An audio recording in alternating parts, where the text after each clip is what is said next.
Эфирде кайрадан кеч эмес программасы, студияда мен Самат Асипов, саламатсыздарбы. Биз кезектеги чыгарылышта Борбор калаанын санитардык экологиялык абалы, ага кам көрүүнүн жолдору жана албетте азыркы учурдагы көйгөйлөр тууралуу сөз кылабыз.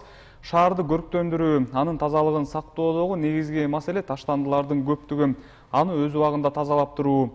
Ошол эле учурда айлана тегеректи таза кармоого шаар тургундарынын салымынын чоң орду бар экенин да эске сала кетишибиз керек. Мына ушул маселелердин тегерегинде биз Бишкек шаардык мэриясынын санитардык экологиялык инспекциясынын жетекчиси Медер Амангелдиев менен маек курмакчыбыз. Саламатсызбы, Медер мырза? Студиябызга кош келдиңиз. Рахмат. Мына биз бүгүнкү чыгарылышыбыздын темасын ушу Борбор калаанын санитардык экологиялык абалы деп койдук. Анан негизи эле азыркы учурда Борбор калаада абал кандай? Ушу санитардык экологиялык жактан Бишкек шаарын канчалык таза десек болот, же болбосо эреже талаптар кандай аткарылып жатат азыркы күндө? Саламатсыздарбы да бир жолу. Негизи инспекциянын милдети жана максаты бул Бишкек шаарынын аймагында тазалыкты контролдоо, тазалоону жана тартип сактоону жүзөгө ашыруу болуп саналат. Ошону менен бирге бул СЭИнин дагы бир функциясы бул менчиктин түрүнө карабастан бардык жеке жана юридикалык жактардын ошондой эле жанакы муниципалдык ишканалардын үстүнөн көзөмөл жүргүзүү болуп эсептелинет. Бул деген бул эменин жанакы Бишкекти көрктөндүрүү эрежелеринин негизинде жана өзүңүздөр билгендей былтыр ишке кирген Кыргыз Республикасынын бузуулар жөнүндөгү кодексинин негизинде иштеп жатабыз азыркы күндө. Ошол бузуулар жөнүндөгү кодекстин негизинде 9 берене берилген бизге. Анын эң негизгиси бул 70 берене, бул жанакы азыркы бүгүнкү күндө темабыз жанакы аймакта абатташтыруу эрежелерин бузуу же ошол аймакты тазалыкты сактабоо. 71 берене бул жанакы белгиленбеген жерлерге таштандыларды таштоо жана өрттөө болуп саналат да. Ошолор боюнча азыр иш жүргүзүп жатабыз. Бишкекти көрктөндүрүү эрежелерине келе турган болсок, ал нормада, правилада бүт нормалар жазылган. Мисалы үчүн тазалык эне жумуш алып барыш керек.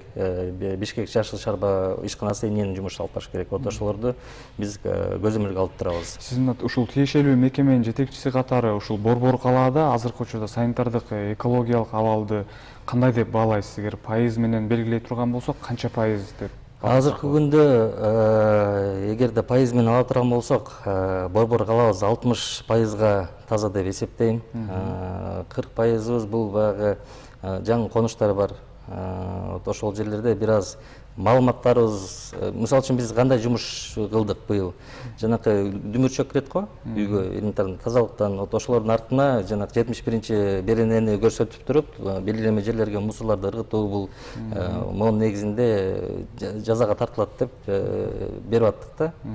Бишкек Теплосетьтен тоже ошондой, Теплоэнергиядан ошондой жардам болду бизге дагы, аркасына эме кылып, где-то бир 90% ахват болду деп ойлойм элдерге. Ошондой разъяснительный работа, түшүндүрмө иштерин жүргүзүп атабыз биз.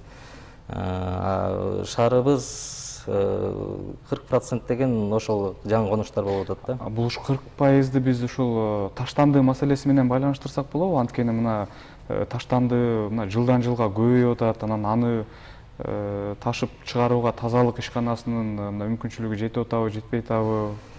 Азыр бизде проблема болуп бул жанакы подворовой вывоз деген бар го.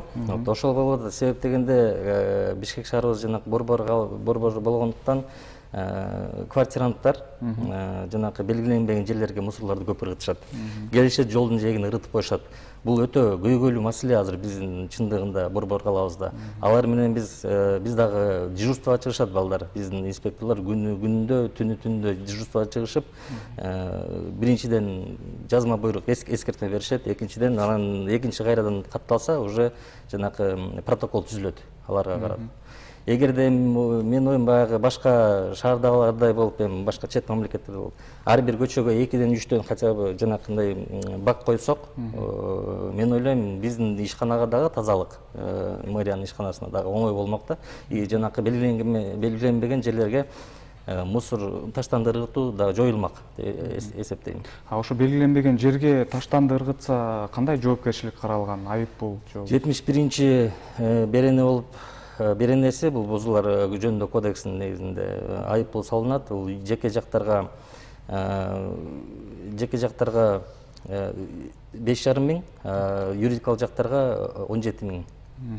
Акыркы айларгабы же болбосо жарым жылдыкка статистика барбы? Канча акт түзүлгөн? Январдан бери, 2020 жылдын январь айынан бери бүгүнкү күнгө чейин 9 берене боюнча 501 протокол түзүлүп, 4 миллион 567 миң сомго айыппул салынган. Алардын ичинен 501-дин ичинен 71 берене боюнча 263 протокол түзүлгөн. То есть мындайча карап келгенде жарым пайызы түзүп атат да, ошондо протоколдордун эң көп бузуу фактылары 71 болуп атат. Бирок абал андан дагы оор да туурабы? Аны таштандыны көрүнгөн жерге ыргыткан адамдар көп да. Эми адамдар көп, бирок кээ биринде биз менен эмнеге багындай оор да жумушубуз, себеп дегенде штраф көп. Бирок бир жагынан эмнеге штрафты көбөйттү? Бул деген багы через кандай десем, эми 5,5 миң деген калк үчүн оор эле сумма да. Бирок билип туруп, кээ бир кемелер бар, билип туруп ыргытышат ошол мусорду. Аларга көбүнчө түшүндүрүү иштери жүргүзүлөт. Аларга биринчи очередь түшүндүрүү иштерин жүргүзүп туруп, анан экинчи ирет катталса, бул жанакы злостный нарушителер деп коебуз, ошолорго карата протоколдор түзүлөт. Мына азыркы учурда өзүбүз да көрүп калып атабыз, анан интернет баракчаларында дагы көп жүрөт. Мисалы, ошол санитардык экологиялык абалдын бузулушуна ушул шаардагы жана курулуш таштандыларынын көбү ошол алардын дагы белгиленбеген жерге ташталганында көйгөй жаратат бекен. Муну кандай күрөшүп атасыңар бул маселе менен? Бүгүнкү күндө биз күрөшүп атабыз, бизге эми арыздар көп түшөт. Ошол эле тазалык ишканасынан түшөт. Себеп дегенде булардын жанагындай немеси техникасы бар, бирок строй мусорга отдельно мындайча айтканда договор түзүш керек, тазалык менен строй мусор чыгарганга. Бирок биздин жарандар кандай алышат? Түн үстүндө барышат, машиналарын жүктөшөт, түн ичинде эч ким көрбөгөн убакта мусорный площадкага ыргытып кетишет. Бирок камерага түшүп калган учурлар бар. Баягы машиналердин номерлерин жаттап калган, сүрөткө тартып калган биздин жанакы жарандарыбыз бар, жардам берип атышат, ал боюнча бизге жиберишет. Биз ГАИ менен, УПС менен чогуу биргеликте аларга жиберебиз, өздүгүн тактап бергиле деп. Бизге жиберишет, анан барып протокол айыппул салабыз аларга карата. Жарандар өздөрү алып барып төккөнгө болобу? Кайсы жерлерде ошондой жанагындай таштанды жайлары бар? Өзүнчө отдельно төккөн жайлар жок. Ошон үчүн тазалык, биздин тазалык ишканасы менен договор түзүп туруп, сүйлөшүп туруп алып чыгып кетишет алар. Ушул курулуш таштандыларын жанагы жөнөкөй таштанды челекке таштагандар дагы көппү? Саны канча? Алар дагы көп. Эми азыр санын так айта албайм, бирок бир ай мурун катуу күрөш баштадык биз, бир ай мурун. Азыркы күндө азайып калды. Себеп дегенде жанакы массалык каражат маалыматтарынан да көрсөтүп атабыз, чыгарып атабыз, чтоб элдерге дагы билгенде болсун, бул строй мусорду төккөн нарушение экенин билсин деп, массалык маалымат каражаттарын да чыгарып, ошондой аракет иштерин жүргүзүп атабыз. Келишимдин баасы канча турат? Өтө жогору эмеспи? Келишимдин баасы жогору эмес. Аны дагы санын так айта албайм эмесин, бирок жогору эмес. Тазалыкка кайрылат, алар менен келишим түзүлөт, мусорун алып чыгып кетишет алар. Анан ушул шаарды көрктөндүрүү жаатында Мендер мырза азыр кандай иштер жүргүзүлүп атат? Ошол санитардык эреже нормаларды так сактап көрктөндүрүү боюнча? Өзүңүздөр билгендей, парк мэрия тарабынан парктар салынып атат азыр. Жашылдандыруу боюнча Бишкек Зеленхоз тарабынан дагы бактар тигилип атат. Эң чоң эмебиз, салымыбыз экологияга да парктар ачылган болуп атат да, мындайча айтканда. Экинчи жагынан биз күрөшүп атабыз азыр. Ошол эле учурда мисалы мына ушул сейил бактарда жарандар барып эс алганда жана чишкебек бышырып анан отун үчүн бакшактарда талкалаган учурлар болуп атпайбы? Ушул көйгөйгө кандай? Ал боюнча дагы бул Бузуулар кодексинин негизинде 120-беренесинде көрсөтүлгөн. Ал боюнча дагы биз иштеп жатабыз. Ошол эле жана айтып кеткендей, если факт кат болсо, баары туруп түшүндүрүш менен иштерин эми көбүнчөсү ал жерге уже штраф салынат. Өлчөмү 3 миң сом жеке жакка, юридикалык жакка 13 миң сом. Уже жанакы эмени түшүндүрүш менен жүргүзгөндө уже бакты сындырып салды да. Айыппул салабыз, Бишкек жашыл чарба эме ишканасына жиберебиз, алар жанакы восстановительный эмесин эсептеп беришет, кайрадан отургузат, отургузуп берет ордуна.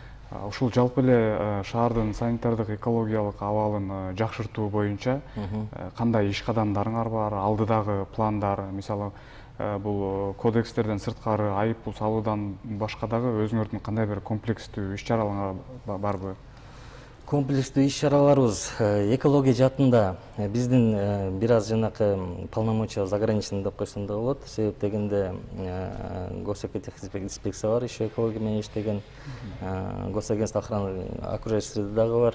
Ошондуктан биз жанакындай инспекция болгондуктан только кодекстин негизинде иштейбиз. Түшүндүрмө иштерин жүргүзүп, факт нарушение катталса, штрафовать айыппул салабыз, мындайча айтканда. Ал эми пландар боюнча пландарыбыз бар. Ишке ашырып келатат азыр. Жана сиз өзүңүздү белгилеп өткөндөй, мына бир 20дан ашык кызматкер иштейт экенсиңер. Эми бул албетте жетишсиз 1 миллион калктуу шаар үчүн. Анан ошол шаар тургундарына ошол санитардык экологиялык абалды сактоо үчүн кандай эреже талаптарды сакташ керек, шаардыктарга болгон кеп кеңешиңиз менен бөлүшүп кетсеңиз болот. Шаардыктарга кайрылып кетет элем. Жанакы азыркы ушул көйгөйлүү эң таштанды деп айтып атпайбызбы, экологиябызга деп белгиленбеген жерлерге таштандыларды ырытпаса өрттөбөсө, баягы унутуп калдык. Өрттөө боюнча дагы отдельно өзүнчө биз жумуштарды, иш аракеттерди алып баратабыз. Резиналарды өрттөө фактылары да катталып атат, өзүңүздөр билгендей. Швейный отходдордо өрттөө боюнча фактылар катталып атат. Ошолорду суранып кетер элем, белгиленбеген жерлерге өрттөбөгүлө, таштандыларды ырытпагыла. Сизге чоң рахмат, анда студиябызга келип маек курганыңызга ыраазычылык билдиребиз. Мен эске сала кетсем, биз бүгүн студияда ошо Борбор калаанын санитардык экологиялык абалы боюнча талкуу кылдык. Биздин студияда конокто Бишкек шаардык мэриясынын санитардык экологиялык инспекциясынын жетекчиси Медер Амангелдиев болду. Башта белгиленип өткөндөй эле санитардык экологиялык нормаларды, эрежелерди сактоо биринчиден калктын, ушул шаар тургундарынын саламаттыгы, экинчиден шаарыбыздын ушул көркү болору дагы эскертилип кетти. Андыктан ушул санитардык экологиялык талаптарды так сактоого шаардыктарды биз дагы чакырып кетет элек. Бүгүнкү талкууну болсо мен Самат Асипов алып бардым. Ала Тоо 24 каналы өз эфирлерин улантат. Мен болсо кийинки программага чейин сиздер менен коштошом. Саламатта туруңуздар.